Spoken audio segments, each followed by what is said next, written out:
Musta? May bagong anime na naman tayo ngayon. Like and subscribe ka na rin para may inaabangan ka hindi puro si Crush. At huwag kalimutang i-all ang notification bell nang lagi ka pong updated sa ating uploads. Salamat! Malalaman mo lamang ang kahalagahan ng mga bagay-bagay kapag nawala na ito sa iyo. Pagmumuni-muni na nga ng ating bida na nawala lahat ng minamahal dahil sa isang aksidente, na nagsanhi na nga ng takot dito na maging malapit pa sa iba, lalo na sa kababata niya na pinanggako sa kanyang kailanman hindi siya iiwan.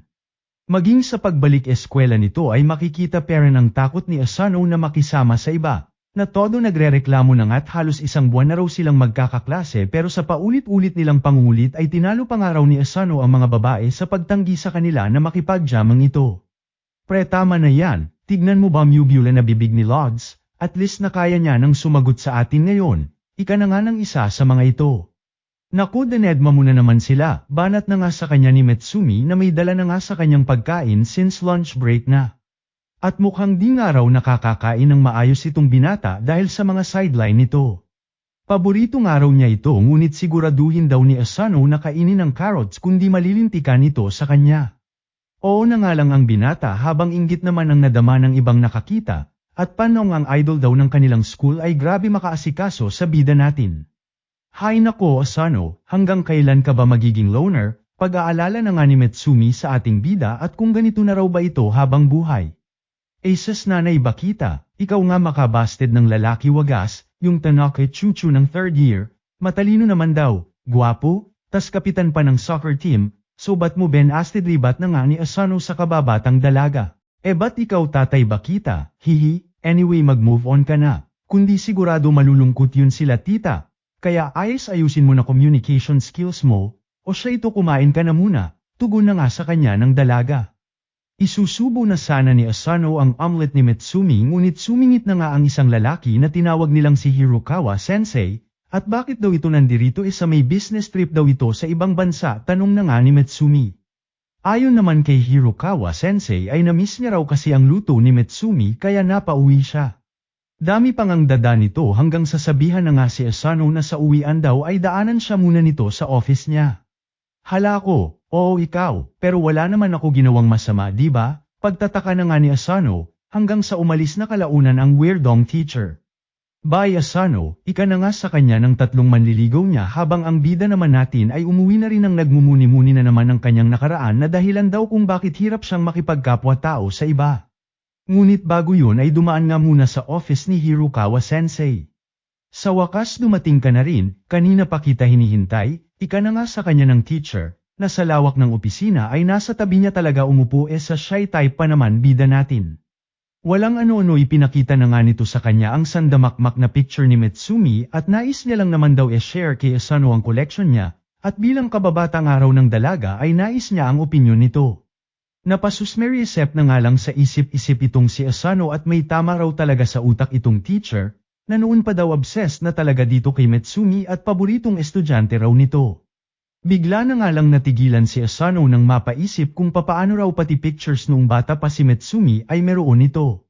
Hanggang sa tila nagbago na nga ang tono ni Hirokawa Sensei at noon pa man daw ay binabakuran niya na mula sa mga masasamang elemento at mga engkanto ang pagkaganda-ganda naman daw talaga kasing dalaga na si Metsumi, at kahapon na lang daw may dumagdag na naman, yung Tanaka na walang kwenta, pero noong mahina kong pinakiusapan niya naman daw na lumayo kay Metsumi ay malugod naman daw na sumunod, sabay pakita na nga ng isang video na tila tenorture pa nga nito. Baliw ang hayop, sa isip-isip na nga ni Asano at kailangan may gawin daw siya kundi baka ano pa ang mangyari kay Metsumi. Sa gulat ni Asano ay bigla na nga lang siyang tinutukan ng patalim ng katabing baliw, at all this time pinagbibigyan lang daw siya since kababata nga raw siya ni Metsumi, ngunit iba na nga raw ngayon at nagbago na ang lahat. Tsaka wag mo masyadong personalin, at para ito lahat sa pinakamamahal kong kapatid, dagdag pa nga ng baliw sa kanya. Sa kung saan ay bigla na nga lang may sumingit na babae at tumigil na raw itong lalaki, sabay labas ng isang flashbomb at kalaunay pinakitang wala na si Asano sa tabi ng lalaki. Nagising na nga lang ang bida natin na nasa sofa, kaharap si Metsumi at iba pang mga tao na ngayon niya lang nakita, na lubos kinagulat na nga si Asano. Medyo mahaba-haba nga raw na kwento ika na nga ng dalaga sabay pinakilala ang mga ito na mga kapatid niya.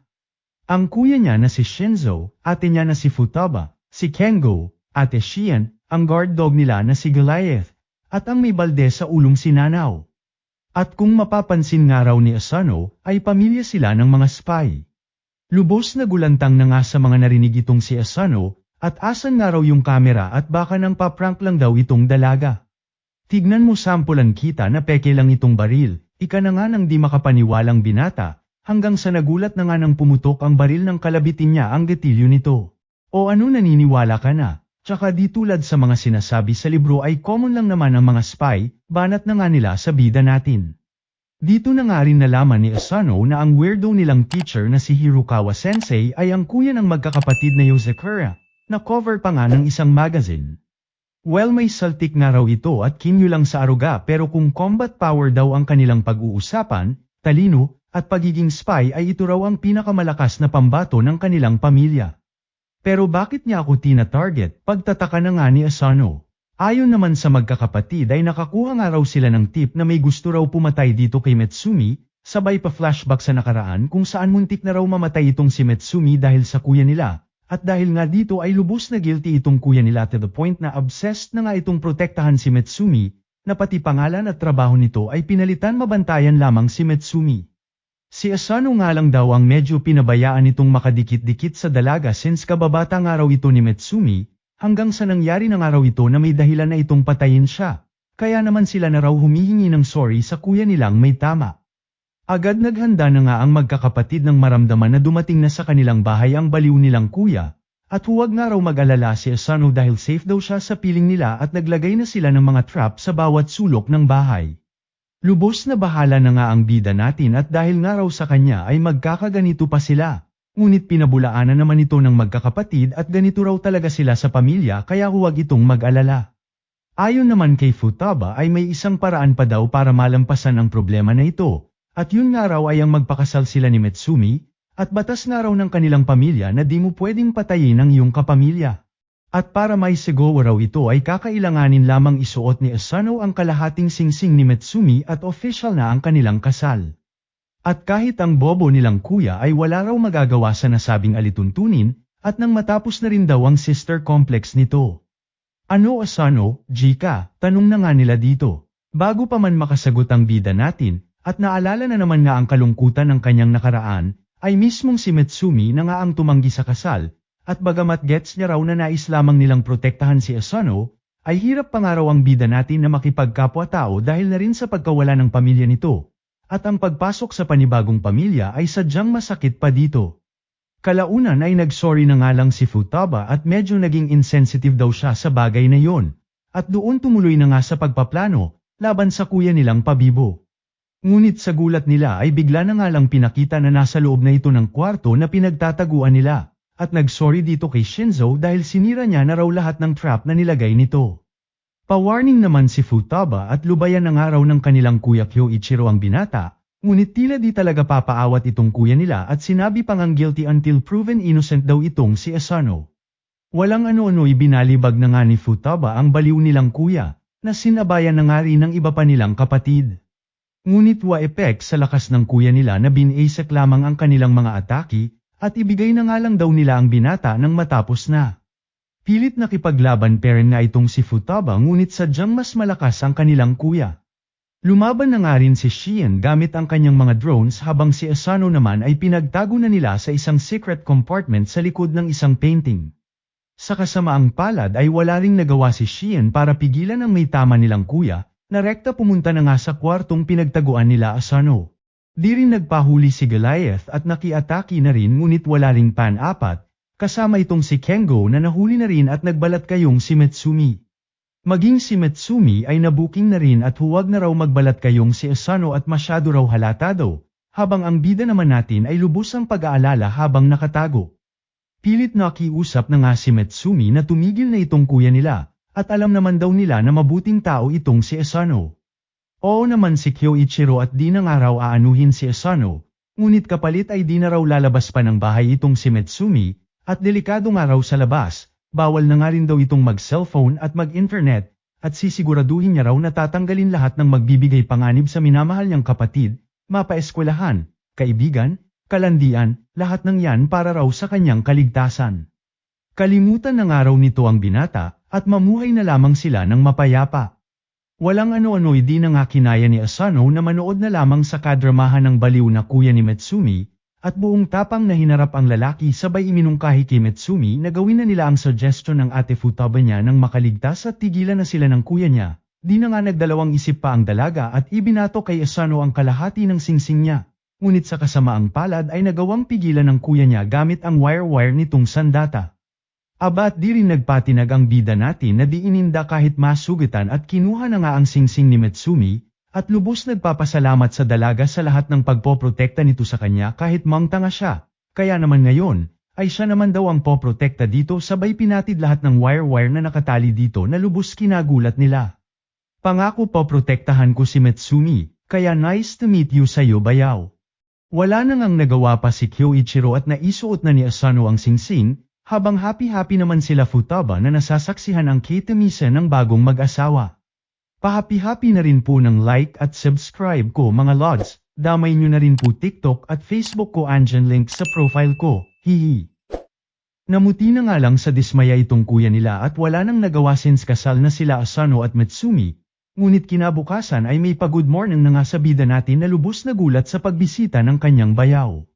Huwag nga raw mag-alala si Asano dahil ito ang traditional wake-up call nila sa kanilang pamilya, at huwag na nga raw bumoses pa ang binata pagkat parte na ito ng kanyang training simula ngayon bilang isang spy. Sus gusto mo lang ako patayin halata naman, sa isip-isip naman ng binata na wala nang nagawa kundi sakyan na lamang ang trip ng bayaw niya, habang sa baba naman ay nagpeprepara itong si Mitsumi ng lunchbox nila para sa eskwela. Nang matapos ito ay inabutan na nga nito ang paganap ng kanyang baliw na kuya, na Ramason pa nga at tinutulungan niya lamang daw ang binata na mag-morning exercise at magbanat-banat ng katawan. Walang ano-ano'y bigla na nga lang binuhat ni Kyoichiro si Mitsumi kasama ang kaladkaring si Asano at tumalon papalabas sa bahay at late na nga raw sila, sabay sumabog ang bahay na lubos kinagulat ni Asano. Paliwanag ng kanyang bayaw na naplantahan na ang bahay niya at ipapaliwanag na nga lang daw niya mamaya iba pang detalye, at ang importante nga raw ngayon ay ang misyon ng pamilya Yozakura, kung saan top priority na protektahan si Mitsumi Yozakura. O siya, medyo magiging magulo ang araw na ito kaya umalis na tayo, tugon na nga ni Kyoichiro sa kanila. Rekta sakay na nga sila sa pangmalakasang limousine ng pamilya Yozakura kung saan ibinalita ni Shinzo sa kanila na kumpirmadong may nagplanta ng time bomb sa kusina ni Asano, na lubos pinagtaka na nga ng ating bida. Ayon naman sa kanyang bayaw ay dahil ito sa target nga ng mga kalaban nitong si Mitsumi, at talo pa nga raw ang sunog kung kumalat ang impormasyon sa kanilang industriya, kung saan alam na ng lahat na mag-asawa sila ni Mitsumi. Bakit ba kasi hype na hype sila kay Mitsumi, pagtataka na nga ni Asano. Paliwanag naman ng kanyang bayaw na dahil ito sa si Mitsumi ang pang-10 head ng pamilya Yozakura. Well since dumating naman na tayo dito ay might as well ipaliwanag ko na sa iyo ang lahat, ika na nga ni Kyoichiro, kung saan ang pamilyang araw nila ay nag-ugat mula pa noong panahon ng mga ninja ng Edo period, kung saan may mga taglay na kanya-kanyang kapangyarihan, ngunit kaakibat ng bawat henerasyon, ay may natatanging isang tao na pinapanganak ng walang taglay na kapangyarihan, na kung tawagin nila ay head, at ang mga miyembro naman ng pamilya na may mga kapangyarihan ay siyang promoprotekta sa nasabing head. Ngunit bagamat ito na ang naging sistema ng kanilang pamilya noon pa man ay ninais raw nilang magkakapatid na mamuhay ng normal itong si Mitsumi. Pinabatid naman ni Mitsumi na bagamat hangad lamang ng magkakapatid ang kasiyahan niya ay di naman daw pwedeng pumirmi lamang siya at hindi isakatuparan ang pagiging head niya nang nakikitang nagbubuwis ng buhay ang kanyang pamilya. Lubos na tuwa na nga ang kuya niya sa mga narinig at lumaki nga raw itong isang mabuting dalaga, sabay banat na nga at paano raw ito napunta sa char-eret nating bida. Walang ano-ano'y nagulat na nga lang si Asano nang pinagre-retrat na sila ng mga di kilalang tao na sumusunod sa kanila. Habang itong bayaw niya naman ay relax lang at huwag nga raw mag-alala si Asano dahil bulletproof ang kanilang sasakyan. Maging si Mitsumi ay sinabihan na nga rin ng kanyang mister na huwag masyadong mag-alala, at magtiwala nga lang daw sila kay Goliath. Abat mas nataranta na nga ang binata nang marinig ang sinabi ng kanyang misis, dahil siyang tunay nga ay si Goliath, ang aso ng pamilya Yozakura, ang nagdadrive ng sasakyang kanilang lulan. Pasiklab na nga ang aso sa driving skills nito ngunit dahil sa medyo nagiging maalog na at di na makapag-sheste si Kyoichiro ay nilabas na nga nito ang mga makukulit na kalaban, at dito sinabayan lahat ng burra nilang atake hanggang sa basic pinagcha-chap-chap na ang kani-kanilang sasakyan. Siguro naman gets mo na ang sinasabi ko na misyon ng pamilya Yozakura. At since bahagi ka na ng pamilya ay cruise mo na rin ito, ika na nga ni Bayaw kay Asano. At bilang paunang misyon nga raw ng ating bida, ay protektahan nito ang kanyang asawa mula sa mga assassins buong araw mula ngayon. Siyang tunay na pak-arating sa kanilang classroom ay pasiklab na itong binata na siniguradong walang anumang nakaplantang bomba sa paligid ng kanilang silid, na lubos pinagtaka na nga ng kanilang mga kaklase at ano raw nangyayari sa binata, sabay pa flashback ng kanilang pag-uusap sa sasakyan kung saan ayon kay Metsumi ay tigilan na nga raw ng kanyang kuya ang pagsusulsul kay Asano na gumamit ng baril, bagkus ay gumamit na lamang daw sila ng lason o bomba na mas effective raw kung susumain. Dito na nga iminungkahi ng kanyang bayaw na protektahan niya si Metsumi mula sa isang assassin na nagngangalang Tayama na kilala sa paggamit ng bomba, na siya raw mismo makapagsasabi na malakas dahil nakasama niya na dati dagdag pa ng kanyang bayaw. Tropa mo naman pala bayaw, bakit niya ginagawa ito? Pagtataka na nga ni Asano. Naku, sa mundo namin walang tropa-tropa basta may nakataya ng pera, at tanging mapagkakatiwalaan mo lamang ay sarili mo, ika na nga ng kanyang bayaw. Bagamat may kahinaan nga raw ang kalaban, at halos lahat ng ginagawa ay pinupost sa social media, ay mag-ingat pa rin daw ang binata at may kakaibang style ang kalaban lalo na sa mga pabomba-bomba nito. Dagdag pa nga ng kanyang bayaw na may 3 raw itong plinantang bomba, kung saan buena mano ang nagpasabog ng kanyang bahay. At nangangahulugang may 2 pang natitira kaya ayusin nga raw ni Asano, dahil kung sakaling magasgasan na lang daw si Metsumi, ay sisiguraduhin niyang dugo ang kanyang idudumi. Ano pa nga ba at todo na praning na tuloy ang ating bida sa pagbantay ng kanyang may bahay, lalo na nang malaman pa ang mga panibagong post ng kalaban na nalagay ng araw nito ang iba pang bomba na lubos ikinabahala na nga ni Asano. Habang todo effort ang bida natin ay nagpatuloy naman sa kanyang normal na araw itong si Metsumi, nakakwentuhan pa nga ang iba nilang kaklase na tila wala lang at di preno problema ang mga assassin na sa kanya ay nakabuntot noon pa man. Hanggang sa dito mapagtanto ni Asano na noon pa man ay palaging may kasama si Metsumi at di makikitang mag-isa. At bagamat di man halata ay di raw kinakain ni Metsumi ang anumang inireregalo dito, at all this time ito ang mga mumunting paraan ng dalaga para maprotektahan ang sarili niya at malabanan ang kanyang tadhana, habang nagmumuni-muni ay muli na naman niyang umeksena ang trio manliligaw niya, kung saan inalok siya ng chocolate. Sa gulat ng trio ay tinanggap ito ni Asano at sa mga ganitong pagkakataon daw kasi mahimatay-himatay na dati ang binata at pahirapan makausap. Dahil sa pinaalala ng mga tanga ay bumalik na naman tuloy ang hirap pakikipagkapwa-tao ni Asano ayon ng inig na naman hanggang sa nawalan ng malay. Nagising na nga lang siya sa isang sofa kung saan dinala nga raw siya ni Metsumi at sarado raw yung infirmary. Dito na nga nag-moment si Asano at kung sure daw ba ang dalaga sa kanya, at sa kabila nga raw ng magkababata sila ay wala man lang siyang alam kay Metsumi, sa pagiging spy nito at head pa nga ng kanilang pamilya. At all this time laging nandyan para sa kanya sa kabila ng sariling problema na kinakaharap nito araw-araw. Napaka makasarili nga raw niya at pati ang kasal nila ay siya rin ang may pakana, na di man lang daw niya inalam kung gusto ba talaga ito ni Metsumi, pagdadrama na nga ni Asano sa dalaga. Ayun nga at batok sa mukha na nga ang natanggap niya sa dalaga, at ang dami nga raw nitong drama isa siya raw ang pumili sa binata at hindi ang kabaliktaran, gusto kita at noon pa man pinangarap ko na talaga na ikaw ang the one ko. Ika na nga ni Metsumi na lubos nagpapasalamat sa binata at pinakasalan siya sa kabila ng lahat. Sa gitna ng kanilang moment ay nagulantang na nga si Asano nang makita ang isa sa mga bombang plinanta ng kalaban, na agad sumabog na nga at dumagundong sa buong paaralan, habang sa malayo ay nakaantabay naman ang mga kapatid ni Metsumi na tila binabantayan lang ang ating mga bida. Pinakita na ngang nakaligtas sila Asano gamit ang sofa na hinigan nito, ngunit lubos na babahala at paano raw sila nahanap ng kalaban, hanggang sa mapagtanto na nga ni Asano na tila in-expect na ng kalaban ang pupuntahan nila at bawat galaw. Dito na rin naisip ng binata na baka nasa sak-a niya ang huling bomba, at siyang tunay nga sa gulat nila ay nasa polo niya ito.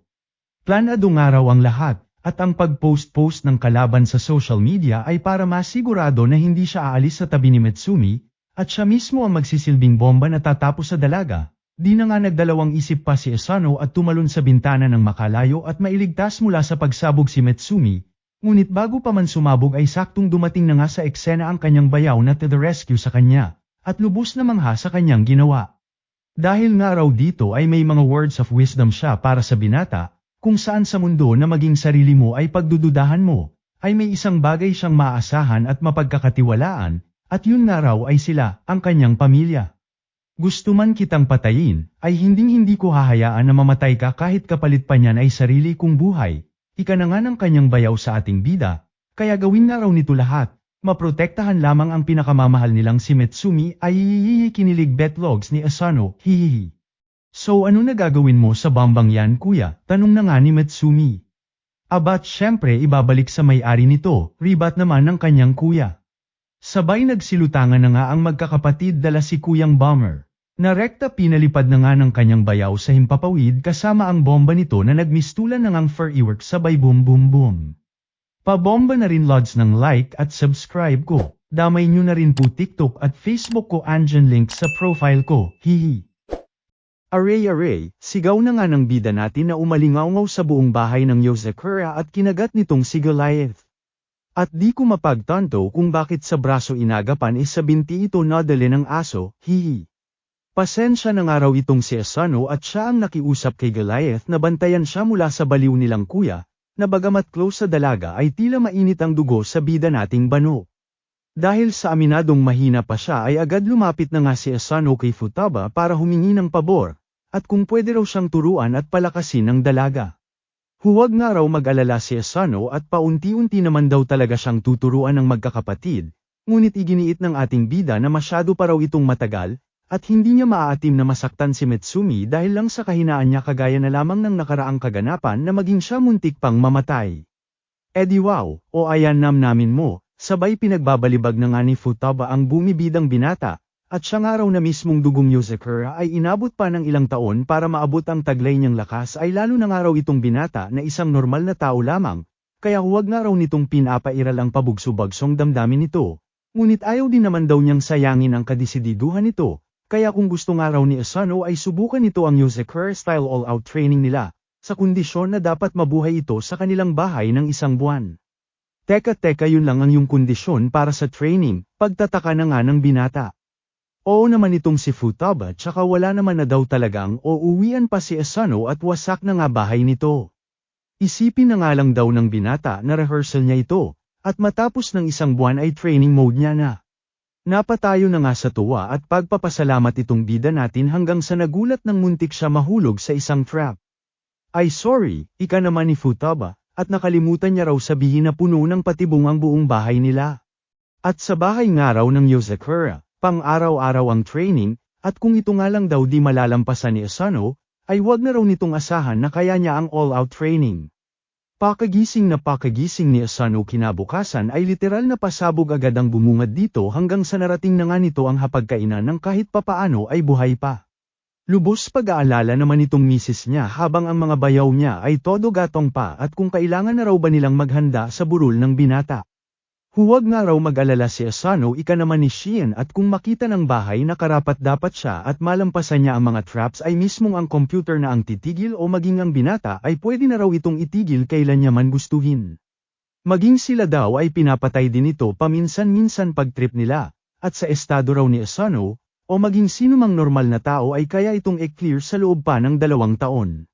Walang ano-ano ibigla na nga lang sumakit ang tiyan ni Asano, sabay pasaring ni Futaba na kasama rin sa training niya ang pagkain, at pagpapalakas ng tiyan, at ang ibang araw dito ay may halong lason na siguradong mapapamahal ka sa Ened Oro. Agad na patakbo na nga sa Cub 8 itong binata ngunit napasusmeriesep na lamang ng maging ang CR ay bahagi pair ng training niya, at habang nagrarap ang kanyang puwet ay pa-explain na nga itong si Shien, na kung nais daw ng binata na magamit ang Cub 8 ay kailangan nitong makrak ang password nito na nagre-refresh kada minuto. Ayayay Pony MS kayo pwede pass muna ngayon may sumirit ng igit, sigaw na nga ni Asano habang itong kuya naman ay happy-happy lang. Nagdaan ang mga araw at habang binibasic lamang ng magkakapatid ang bawat trap ng kanilang bahay ay iba naman ang istorya nitong ating bida, kung saan magkadilipad-lipad na sa takbo, makaiwas lamang sa bala ang bobo. Dito nasubak na nga ang liksi ni Asano, marksmanship, poison tolerance, at kung ano-ano pa. Nabahala na nga maging mga kaklase niya at tila down na down nga raw itong bida natin, hanggang sa ipakita na ngang literal na down siya sa kadahilan ng pagkabigat-bigat ng damit na pinasuot sa kanya ng mga Yozakura. Sa kabila ng pagod ni Asano at nang makita na puyatan din sa kanyang mga tungkulin nitong si Metsumi ay muli na naman nga itong nabuhayan at nagpatuloy sa kanyang training. Dito na nga siya inabutan ni Metsumi kaya pinagtimpla muna siya ng maiinom. Baka masyado mo naman pinapahirapan sarili mo, pag-aalala na nga ng dalaga sa bida nating bida-bida, at pasaway daw talaga ito maging dati pa man ika na nga ni Metsumi na may pa-flashback sa kanilang nakaraan. Na nagsimula noong mga yagit pa sila na suplado pa itong si Asano hanggang sa dumating ng araw noong junior high kung saan nabago ang lahat, noong mga panahong naging agaw atensyon na ang kanyang buhok na wa-epek kahit anong pakyule niya at talagang lumulutang ng kusa. Dito na nga siya napagdiskitahan ng mga bully at ano raw paganap ni Metsumi at may mga pa-highlight ng buhok pang nalalaman. Pilit nagpaliwanag na nga si Metsumi tungkol sa buhok niya ngunit di pinapaniwalaan ng mga tanga. At dito naglabas na nga ng gunting at what if putulin na nga lang daw nila. Sa gulat nila ay bigla na ngang lumutang mula sa kung saan si Asano, at ginupit ang kanyang buhok ng walang sabi-sabi, na lubos kinabahala na nga ng mga bully. Napasigaw na nga si Metsumi at tumigil na nga raw si Asano, na siya na nga ring takbuhan ng mga walang magawa sa buhay at baliw ang bobo daw ang binata. Sakto pinapaputol din naman ng guidance yung buhok ko, rason na nga ni Asano kay Metsumi. At kung sakaling may manggulo pa nga raw dito ay magsabi lamang sa kanya, na kinablush-blush na nga ni Ate Metsumi mo. All this time prenoprotektahan mo ako, kaya sana huwag mo masyadong pinapahirapan sarili mo, ika na nga sa kanya ng dalaga. Nagdaan ang mga araw at nagawa na ngang paunti-unting malampasan ni Asano ang bawat trap ng bahay, maging ang pagbaril sa remote na nasa labas pa ng bahay ay nagawa na rin ito. Kinamangha na nga ito ni Shinzo maging ni Shion na dala-dala ang performance data ni Asano para dito sa bayaw niyang nasa basurahan. Sinamantala na nga ito ng binata para tanungin si Shion kung bakit daw ba nakatambay sa basurahan itong si Shinzo. Bukod sa tamad ay todo-todo raw ang pagiging mahiyain ng kuya Shinzo nila, narumbat din at dami daw sinasabi ng babaeng tambay din naman ang kwarto nito. Sa gitna ng pagbabanata ng dalawa ay nagpaalam na nga rin ang bida natin at magpapaturo pa kay Nanaw ukol sa mga poisonous gas, at pakaalis nga ng bida natin ay napabilib ang magkapatid at mabilis daw ang improvement nitong si Asano. Rekta training na naman nga ang bida natin sa pangunguna ni Nanaw kasama si Goliath, na nasaksihan na nga nila Futaba sa koridor ng kanilang bahay, at may mga pag-apang-gapang pa na paganap sa kanilang daanan. Makalipas ang 3 linggo ay namangha na nga itong si Metsumi at tila binibasic na nga lang daw ni Asano ang mga trap ng kanilang bahay, ngunit sa kasamaang palad ay ulat spare nito sa pinto na may pangmalakasang lock. Sa gulat nila ay bigla na nga lang bumagsak ang binata hanggang sa kalaunan ay hinimitay na nga ito na lubos nilang pinag-alala. Ayon kay Nanaw ay may lagnat nga raw itong binata, nadala na rin daw ng sobrang pagod na naranasan ito. Kaya kung mamarapatin na raw ni Asano ay magpahinga na muna ito nang makarecover agad. Dito na nga nabisto ni Futaba ang sandamakmak na sugat nito sa katawan na resulta ng walang tigil at todo-todo nitong pagtitraining, kasabwat ang magkakapatid para maitago ang kanyang mga tama at sugat. Pati ba naman ikaw Nanaw, kahit alam mong suicide mission ang ginagawa nyo, banat na nga ng ate Futaba nila.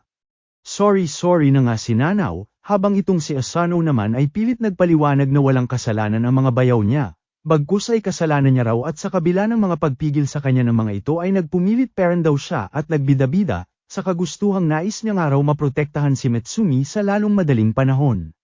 Bobo, ika na nga ni Futaba sabay binanatan ang kanyang ulo, at kung sarili niya nga raw hindi niya magawang alagaan paano pa kaya ang alagaan at protektahan ng iba. At kung talagang ganoon daw siya kadesidido na protektahan si Metsumi ay dapat maintindihan daw ng binata ang salitang pasensya at tamang panahon, nang walang tinatahak na shortcut, dahil bahagi rin daw ito ng kanyang training, at bago umalis ay nagbigay kay Asano ng isang lumang libro na pagmamay-ari niya raw, at pag-aralan daw mabuti ni Asano hanggang sa makarecover siya. Maraming salamat po Ate Futaba, ika na nga lang ng bida natin habang itong si Futaba ay lubos na mamangha sa binata, at di lang daw simpleng talento o hard work ang pinapakita ni Asano, bagkus ay ang nag-uumapaw na pag-ibig nito kay Metsumi na hahamakin ang lahat, maging happy lang ang dalaget lahat-lahat. Yehe na nga ang lahat ng nagawa ng buksan ni Asano ang mortal niyang kaaway, ang pinto na umaway sa puwet niyang nagrarap hanggang bukang liwayway. Sis yun lang happy na kayo, banat na naman nga ng kuya nila hanggang sa bigla na nga lang nagliwanag ang singsing ni Asano, Huwag nga raw mag-alala ang binata dahil nangangahulugan lamang ito na kinikilala na siyang isang miyembro ng Yozakura family, at good job nga raw sa nakaraang isang buwan ng kanyang pagsisikap. At simula nga raw ngayon, ay magsisimula na ang pangmalakasang training niya bilang isang Yozakura, ika na nga ni Ate Futaba niya. Pangmalakasang like at subscribe na rin po sana Lods, damay nyo na rin po TikTok at Facebook ko andyan link sa profile ko, hihi. Ayun nga at nanirahan na itong si Asano sa pamilya Yozakura, kakulaitan ng buong angka ni Mitsumi na kanyang asawa na, at dito nakasabay na nga niya papalabas ang bayaw niyang si Shinzo, na may pupuntahang mission ukol sa isang counterfeit scheme, at bago nga makalabas ay sinabi sa kanya na may ibibigay daw ito ngunit di muna pinakita. Sabay na ngang pumasok ng eskwelahan sila Asano at Mitsumi at habang nag-uusap ng naglalakad ay bigla na nga lang may ligaw na bowl ang tatama sana sa kanila ngunit basic sinalo lamang ni Asano nang hindi nakatingin at mukhang nagbubunga na ang pagtira nito sa pamilya Yozakura, na lubos kinamangha ng mga taga-baseball team at gustong sumali itong binata sa kanila. Kalaunan ay napag-usapan na nga rin nila ito ni Mitsumi habang kumakain sa lunch break, at di man daw pansin ni Asano pero ibang-iba na raw itong binata at lalong lumalakas sa bawat pagdaan ng araw, na siyang bunga ng kanyang matinding training sa Yozakura. Medyo alalay nga lang daw si Asano at medyo nakakahalata na rin ang madlang people at tinatawag na nga raw siyang ninja sa eskwelahan. Matapos ang eskwela nila ay rekta nagpatulong naman itong si Mitsumi kay Asano sa office works niya bilang head ng kanilang pamilya, ukol sa real estate management ng kanilang pamilya, investment stocks at iba pa.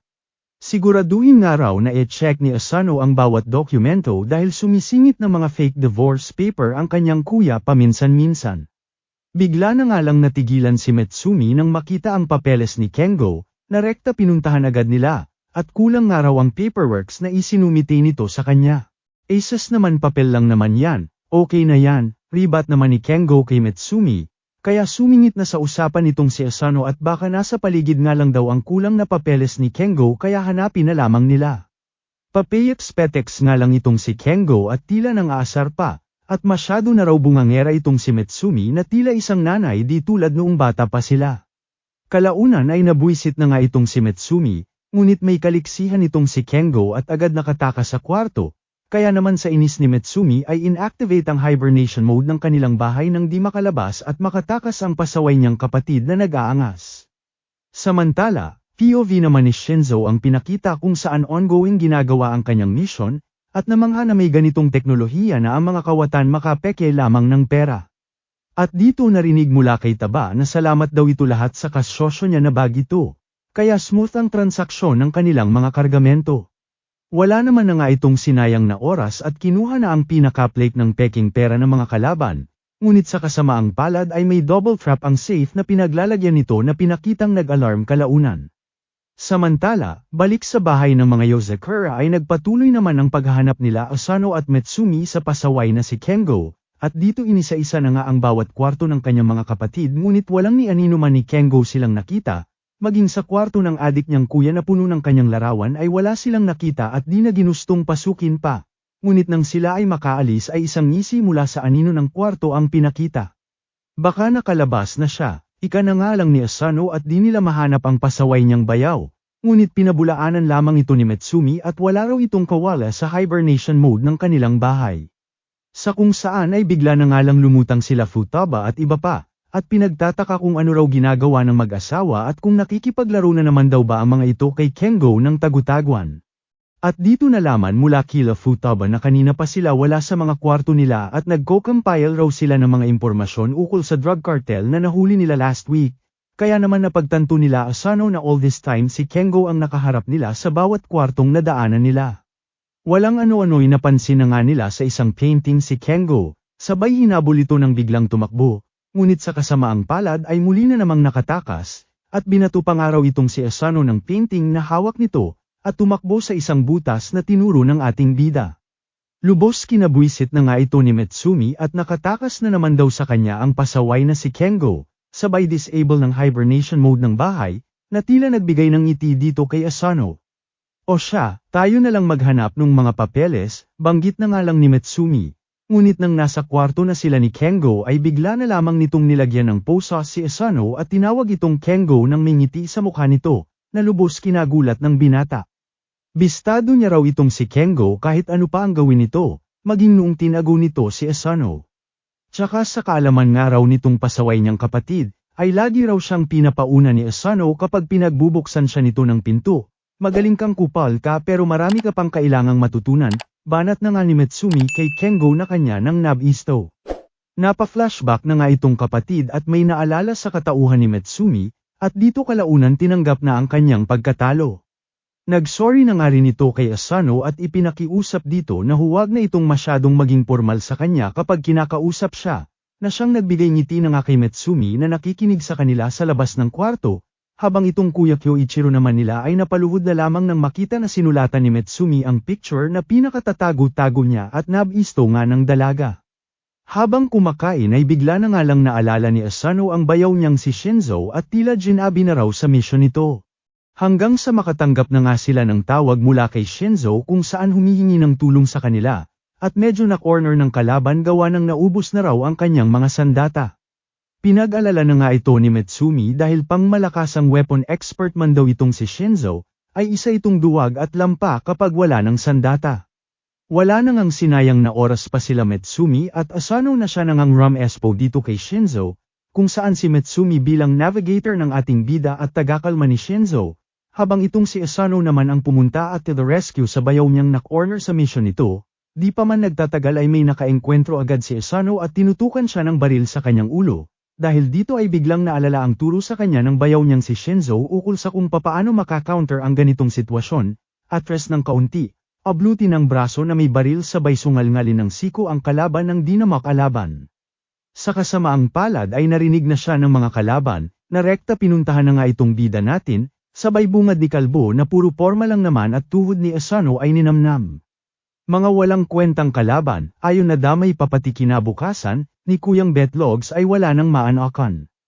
Walang ano-ano inilabas na rin ni Asano ang baril na pinakitang ibinigay sa kanya ni Shinzo kanina, na siya na nga nitong ibinir kay Kuya Kalaban na nasa kanyang harapan, di nagtagal ay natunto na nga ni Asano ang kinaroroonan ng bayaw niya, na siya nang agad dinambahan siya at todo-todo ang takot nang mag-isa lamang siya at tuwang-tuwa na niyakap ang dalang baril ng ating bida. Mabilis pa sa toyo ng jowa mong nagbago ang personalidad nito nang lumutang ng muli ang mga kalaban at pinagbibisek na nga lang ni Shinzo na lubos kinagulat ni Asano. Malarambo na nga nitong pinatumba lahat ngunit sa kanilang unti-unting paglabas ay bigla na lamang may bumaril kay Asano. At dito pinakita ang isang lalaking nakamaskara na pinagbantaan sila. At kung hindi raw ibababa ni Shinzo ang sandata niya ay pasasabugin niya ang ulo ni Asano. Wala namang naging choice si Shinzo kundi sundin ang utos ng kalaban at baka maalanganin si Asano, sabay na alala naman ng ating bida ang paalala sa kanya ni Mitsumi, na sa mga sitwasyong ganito, ay bigyan niya lamang ng kung anong magagamit na sandata si Shinzo ay GG na ang kalaban. Walang ano-ano'y bumunot na nga ng tinidor mula sa pinadalang gamit ni Mitsumi itong si Asano, at rekta ipinasa kay Shinzo. Malabalang ibinato na nga ito ni Shinzo sa baril ng kalaban na siyang agad nawasak, abat bumunot pa nga sana ang kalaban ng 45 niya ngunit mas mabilis at asintado, itong bayaw niya kaysa sa gago, ayon bagsak ang bobo. Kalaunan ay buhat-buhat na nga ni Shinzo na umuwi itong si Asano, at todo sorry sa mga nangyari. Huwag nga raw itong ipag-alala ni Kuya Shinzo niya dahil dapat nga raw siya ang magliligtas dito, bagkus ay nabaliktad pa at siya pa ang may tama ngayon. Simula ngayon ay mas magpapalakas pa raw siya, ika naman ni Shinzo at mukha man raw siyang tanga pag walang sandata, ay kuya na daw siya ni Asano kaya dapat mas maging malakas pa siya para sa kanyang mga kapatid. Sa kung saan ay ipinakita naman si Boy Martillo na tila kumukuha ng impormasyon mula sa mga pinatumba nila Shinzo, at sino raw ang mga employer nito. At nang pinadala na nga kay Papa God si Kuya Sniper ay pinakitang tinignan ng cellphone ng may picture ni Asano, pa-like at subscribe na rin muna lads baka naman, damay nyo na rin po TikTok at Facebook ko andyan link sa profile ko. Habang papauwi mula sa isang misyon nitong si Asano ay bigla na nga lang itong natigilan nang makita ang isang lalaki na bumaba mula sa isang kotse, at nagpakilalang si Hatoki Yama ng Koizumi Precinct, at inimbitahan siya na sumama sa police station. Wala nang ang paligoy-ligoy pang tinanong siya ng lalaki kung siya raw ba ang nasa litrato na pinakita nito, nakalat na raw sa dark web. Lubos kinagulat na nga ito ni Asano at sa isip-isip ay papaanong may picture raw siyang kumakalat sa internet sa akala pa naman niya basic lang itong nafi-filter ng pamilya Yozeker. Pinabatid din ng polis na maging ang mga nauna pang engkwentro ni Asano ay alam nito, na lubos kinabahala na nga ng ating bida. Nahihiwagaan nga raw itong polis dahil wala ni isa man lang na impormasyon sa mga accomplice ni Asano, kaya pinagtataka na marahil may mas malalim pang kwento sa katauhan ni Asano, at maaaring miyembro raw ito ng isang sekretong organisasyon. At iminungkahi na nga sa ating bida na kung may alam man ito ay sabihin na nito at nang hindi na magkagulo. Agad pinabulaanan na nga ito ni Asano at wala nga raw siyang alam sa mga pinagsasasabi ni Boy Martillo. Tila di naman nagulat ang polis sa isinagot ni Asano ngunit naglabas ng isang basong tubig sabay may itinimplang kung ano sa harap ng ating bida at inumin nga raw muna ni Asano nang ma-refresh ang pakiramdam nito. Kinabahala na nga ito ng binata at harap-harapang tinimpla sa harap niya lamang, hanggang sa walang ano-ano'y sinungalngal na nga nito sa bibig niya ang inumin at sapilitang pinainom. Buti na lamang ay may mga teknik ng nalalaman nitong si Asano para mapigilan ito, ngunit di pa man nagtatagal ay bigla na lamang bomb iron ng atake si Martillo Boy na agad namang naiwasan ng ating bida, pero sadyang di si Daido itong pulis at sinundan siya ng sekol at isinalansang sa pader. Umamin na nga raw itong si Asano kundi malilintikan lahat pati mga schoolmates nitong pagtatanungan niya sa kanya. Wala nga akong alam paulit-ulit, at kung meron man, di ko kailanman sasabihin sa baliw na katulad mo, ribat na nga ni Asano kay Martillo Boy. Di wow, ito kausapin mong Martillo baka magkaintindihan kayo sabay banat ng Martillo kay Asano, na agad namang naiwasan ng bida natin. Sa lakas ng banat ni Boy Martillo ay nawasak ang pader, at dito lubos nagulat si Asano nang makita ang baliw niyang bayaw na nakikinig sa kanila all this time. Anong nangyayari? Pagtataka na nga ng ating bida sa dalawa. At dito nalaman na magtropa pala ang dalawa, since junior high pa. At si Martillo Boy pala ang insider nila sa mga pulis para maitago ang bakas ng pamilya Yozakura. So kamusta, pasado ba ang kinakapatid ko? Tanong na nga ni Kyoichiro kay Martillo Boy. Ayon naman dito ay pasado naman daw itong si Asano, kaya kalaunan ay nagpaalam na itong si Kyoichiro at may mission pa daw siya, habang itong si Asano naman ay dumiretso na sa kanilang eskwelahan, ng puyat na puyat at di pa nga natutulog. Walang ano-ano'y muli na namang umeksena ang baliw niyang bayaw, na siya nga raw substitute teacher nila ngayon bilang but-ihing vice principal ng kanilang eskwelahan at day off raw ng modern class teacher nila. Sa puyat ni Asano ay unti-unti nang ibigay ang mga mata nito, hanggang sa nagulantang na lamang siya nang may lumipad ng chalk papunta sa kanya. Dito may pa-Morse code na nga ang kinyo lang sa arugang bayaw niya gamit ang chalk, at sinabing dapat ang spy daw ay marunong kontrolin ang sleeping patterns nito, na parang dolphin at ibon. Babantayan niya nga raw ang puso ni Asano at kung sakaling mapansin na makatulog siya ay sisiguraduhin daw nitong mamahalin siya ng mga chalk na dala-dala niya. Sumingit na nga rin sa kanilang usapan si Metsumi, at magtigil-tigil nga raw itong kuya niya sa pagpapahirap kay Asano at nasa gitna nga raw sila ng klase. Ngunit embes na matakot ay tila kinilig pang lalo ang baliw niyang kuya at ang cute daw magalit ni Metsumi. Walang ano-ano'y bigla na nga lang naglabas ng pampatulog si Kyoichiro, na siyang nagpabagsak sa lahat ng kaklase nila, bukod kay Metsumi na may nakahandang mask at kay Asano na desididong malampasan ang training ng baliw niyang bayaw. Bagamat nakatulog na, ay tila instinct na gumagalaw ang katawan at nilalabanan bawat binibirang atake ni Kyoichiro, di na nga raw masama para sa unang beses na nagawa ito ni Asano, ika ng baliw niyang bayaw habang itong si Metsumi ay natutulala na lamang sa dalawa. Ayun nga at natutunan na ng ating bida ang half-awake state technique ngunit sa kasamaang palad ay nagdulot ito ng pag-sleepwalk ni Asano tuwing madaling araw. Isang araw ay nabahala na nga itong si Asano at nakabasa ng isang magazine ukol sa mga paghihiwalay ng mag-aasawa, lalo na ng mga spy na 70% karamihan naghihiwalay dahil sa kabisihan. Dahil dito ay yayayain na sana ng ating loverboy ang kanyang may bahay hanggang sa bigla na nga itong nakatanggap ng tawag mula kay Boy Martillo at may mission nga raw siya para kay Asano, di naman ito nagawang tanggihan ng binata kaya nagpaalam na muna kay Metsumi at rumekta na sa kanyang mission. Maging alerto nga lang daw itong binata at ang target nila ay isang babae at isang lalaki na may baril, at magmatsyag sa anumang kahinahinala, sabay na pagtanto na siya lang naman ang mukhang kahinahinala sa lugar na yun. Nagulat na nga lang ito nang makita si Metsumi, at dito sinabi sa kanya na nagpaalam daw kay Boy Martillo na sasamahan siya ng mas kapakipaniwala raw ang mission ni Asano. At di naman daw siya magmungtanga lang na mag-isa sa nasabing amusement park. Huwag nga raw mag-alala si Asano at kaya niya naman ang sarili niya, Tsaka nandyan naman daw siya kung nagkataon.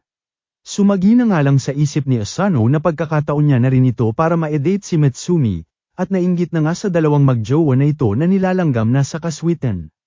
Nang mapansin nila ang dalawang rekista na ito ay agad na nga nilang sinundan hanggang sa roller coaster at magpahanggang dito ba naman ay naka-eksena pa rin ang dalawang naka-pink na ito. Matapos ang rides ay nakita na nga nila ang dalawang rekista na mukhang normal na nagde-date lang naman, kaya itinuon na ang atensyon sa iba pang kahina-hinalang pa-race, ang dalawang maskuladong magjowa na ito. At syempre umiksena na naman nga ang dalawang naka-pink na ito na mapapasana all ka na lang. Ngunit di rin nagpatalo ang dalawang maskuladong pa-race na kanilang sinundan at naglaplapan na nga habang nasa ikot-ikot na rides. Dahil wala naman silang napansin na masama sa mga sinundan ay nagpatuloy na sila sa panibagong magjowa na kanilang nakita. Pero nakakapika na din talaga itong dalawang nakapink na ito at yung eksena na lang palagi kung saan nandoon sila. Nang mapansin ni Asano na tila may bubunutin ang lalaki ay inihanda na nga rin ito ang kanyang baril. Ngunit sa dismaya niya ay magpo-propose lang pala ang lalaki na agad namang tinanggap ng jowa nitong babae. Nakaramdam na nga ng pagod ang bida natin at maghapon na raw silang naghahanap ni Mitsumi ngunit Olat's parent, at gusto pa naman daw sana niya na mapasaya rin itong si Mitsumi kahit ba minsan lang. Walang ano-ano'y umiksena na naman nga ang dalawang nakapink na magjowa. Ngunit sa pagkakataong ito ay hindi nakaswiten bagkus ay nag-aaway na ang dalawa, sabay walkout pa nga ng lalaki sa babae. Bigla na nga lang naglabas ng baril ang baliw na babae, na tinapatan din ng lalaki, at dito nagkagulo na nga ang lahat na nagunahang magsilabas sa establishmento. Walang habas na pinagraratrat na nga ng dalawa ang isa't isa at damay-damay na ang lahat, pati ang regalong pinakatatagutago ni Asano para kay Mitsumi. Dahil dito ay nabwisit na nga si Asano at binirahan na ang dalawang baliw ng kanyang kurukuryenteng baril, ayon nginig-nginig ang dalawa ngunit di dahil sa kilig. Lalaan din yung hype kayo dito pa kayo nagkalat, banat na nga ni Asano sa magjuwang mga enang. Kalaunan ay dumating na rin sa lugar ang mga pulis kung saan hinuli na nga ang dalawang magjowa na nagwala, at di nga raw nila malaman kung may tama lang daw talaga sa isa't isa o talagang may mga tama lang talaga sa utak. Anyway, good job raw dito kay Asano sa successful na mission nito, na nagbigay ngiti na nga sa bida natin. Habang itong bayaw niya naman ay pinakitang gigil na naman ang malaman na magkasama sila ni Mitsumi at Asano sa isang amusement park. Matapos ang mga pangyayari ay sa wakas nagka-moment na din ang dalawang mag-asawa, kung saan pinagtaka ni Asano kung bakit sa Ferris wheel daw ang huling gustong sakyan nila ni Mitsumi. Paliwanag naman ng lablab niya na ang mga sumasakay daw dito na nakikita ang sunset ay namumuhay ng happily ever after, na siyang nagpakilig na nga sa bida nating di rin nagpahuli at inilabas na ang natatago niyang regalong rosas. Abat syempre kilig-kilig din si ate mo kahit ayon dito kay Asano ay nasira nga raw yung rosas kanina noong nagwala yung dalawang baliw na magjowa, at nais niya nga raw sana pasayahin si Mitsumi kahit ngayon lang at pasalamatan sa lahat ng ginawa nito para sa kanya. Nataranta na nga itong may bahay niya at di niya raw inasahan ang ganitong bagay mula sa ating bida. Sabay nagpasalamat na nga ng may kilig at saya sa pumapag-ibig nating bida. Ay, di na pinakita pero imagine nyo na lang mga nangyari pagkatapos sana all na naman. Hihi, palambing na rin po ng like at subscribe ko mga idol, damay nyo na rin po TikTok at Facebook ko andyan link sa profile ko. Todo eyebags na naman nga itong si Ate Shein at may baliw nga raw na nagtangkang mag-hack sa kanilang system, ngunit pinagtataka niya dahil puro personal data lamang ni Asano ang tina-target nito. Lubos pinag-alala at pinagtaka na nga ito nila Mitsumi at bakit mga impormasyon at data lamang ni Asano ang tina-target ng hacker. Habang naglalakad ay bigla na lamang silang inambush ng isang misteryosong bibi, na agad na ngang iniwasan nila Asano ngunit sadyang may kakulitan ng nasabing dalaga at talagang di nagpaawat sa pagsunod sa kanila.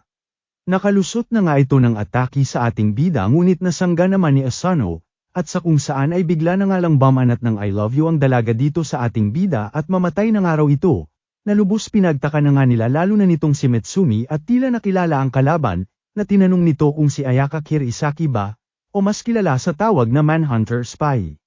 Huwag ka makisaw-saw pangit mo, banat na nga ng kalaban kay Mitsumi habang nagpatuloy sa pagpapaliwanag na kilala raw ang nasabing spy sa pang-estok nito sa mga lalaking nagugustuhan nito na clown ay pinapatay gamit ang mga karayom nito, isang kilalang pro sa pag-track at pag-assassinate. Pogi mo kasi Papa Asano, lalo na yung mga video mo sa dark web kinikilig ako sobra, actually di lang ako dahil trending ka sa buong underworld, ang rookie ng Yozakura family, Asano Lablab ko.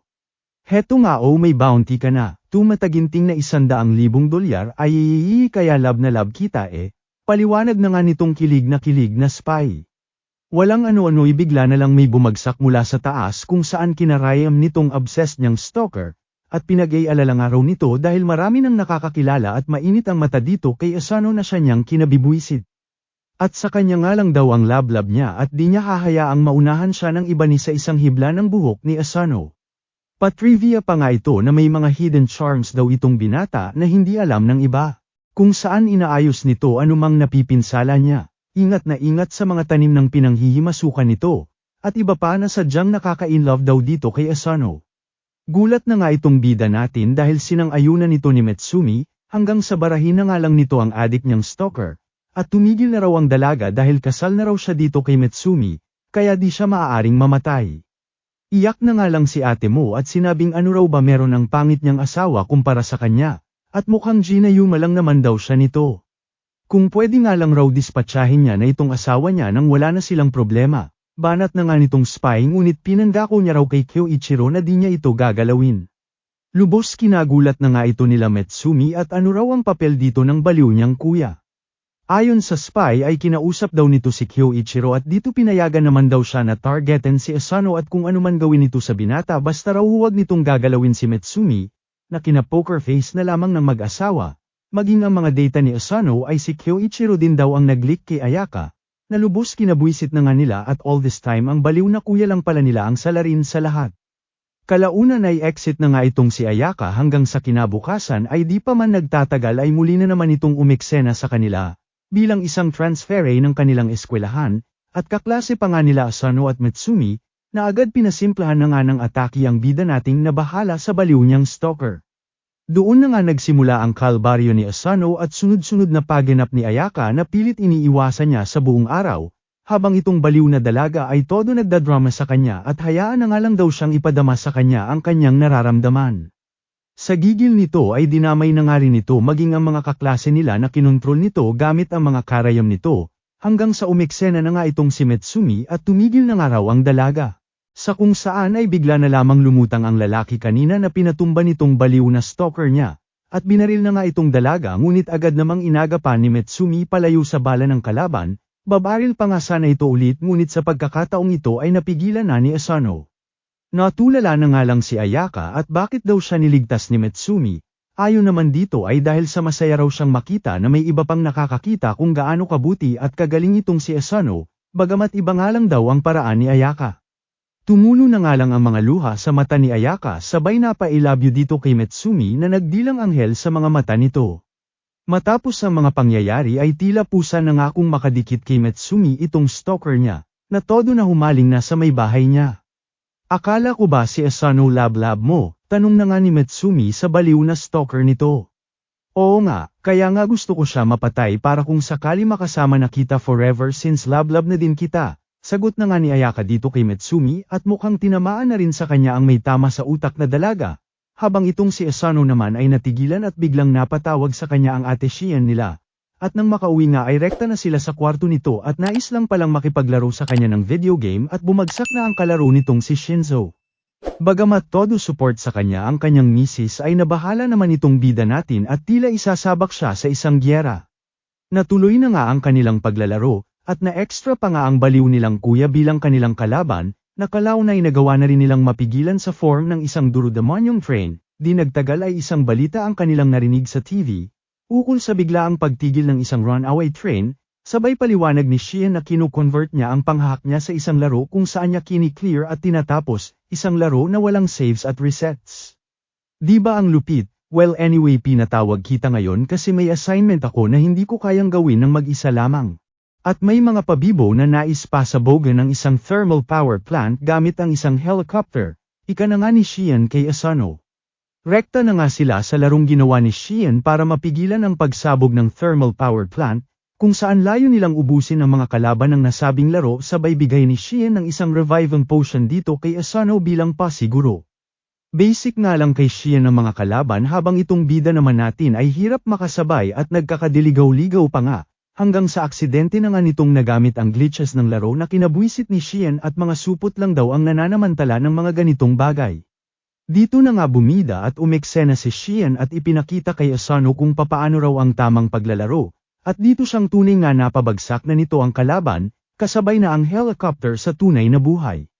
Yehe na nga si Asano ngunit sa pagtataka nila ay di pera natatapos ang laro, hanggang sa magpakita na nga ang sandamakmak na mga kalaban, at dito pinakita malapit sa thermal power plant ang sandamakmak ding drones na tila pasiguruhin ng kalaban kung sakaling di magtagumpay ang helicopter. Nabahala na nga itong si Xian dahil maging siya ay di raw ito kakayanin, hanggang sa bigla na lamang magsalita itong si Asano na sa tingin niya raw ay may paraan siyang naiisip para matalo ang mga ito. Walang ano-ano ipinakita na nga na gamit ang boss na kanilang natalo, ay ipinanglaban nila ito sa sandamakmak na kalaban, na reflection ng helicopter sa tunay na buhay na siyang pinagraratrat lahat ng drone na nagbabanta sa thermal power plant. Pambihira nga raw itong si Asano at naisip ang gamitin ng revival potion para sa boss na kalaban para panglaban sa sandamakmak na kalaban, at ni siya raw hindi ito naisip. Sa kasamaang palad ay may mga nakalusot perandala na rin ng karamihan nito. Sa kung saan ay bigla na lamang may lumutang na isang panibagong karakter, na siyang hamarang sa mga kalaban, na ayon dito kay Xian ay yung kamakailan daw na pilit naghahak sa system nila. Agad na pagtanto naman nila Asano at Metsumi na si Ayaka ito sabay pakita rito nagigil na naman na hinahak sila at di nga sinasadyang napunta sa laro nila. Sinamantala na nga ito nila Asano at Xian para matalo na ang mga kalaban, kasama ang todo nagtatakang si Ayaka at bakit ang dami raw niyang kalaban. Kalaunan ay nagawa na nga nilang matalo ang sandamakmak na kalaban, kaya nakahinga na itong si Asano, maging si Ayaka na wala pa ring ideya kung ano ang mga nakalaban at buti na lang daw tapos na. Manghang-mangha na nga itong si Xian at di niya raw inakala na may isip ni Asano ang ganoong plano, at nagpasalamat dito, ngunit sabay bawi at ipapakita niya raw dito na hindi sa lahat ng oras gagana ang ganoong mga estratehiya, gamit ang glitches at cheats. Di niya raw hahayaan ng binata na makalabas ng kwartong yun nang hindi nila natatapos ang mga pinakitang laro nito. At doon nasubak na nga ang tibay at pasensya ng ating bida. Pasubak na rin po mga idol ng like at subscribe ko dyan. Damay nyo na rin po TikTok at Facebook ko andyan link sa profile ko. At syempre bilang ganti sa mga solid supporters ng Recap Candy ay may pag-giveaway po ako ng 1K every month po ito.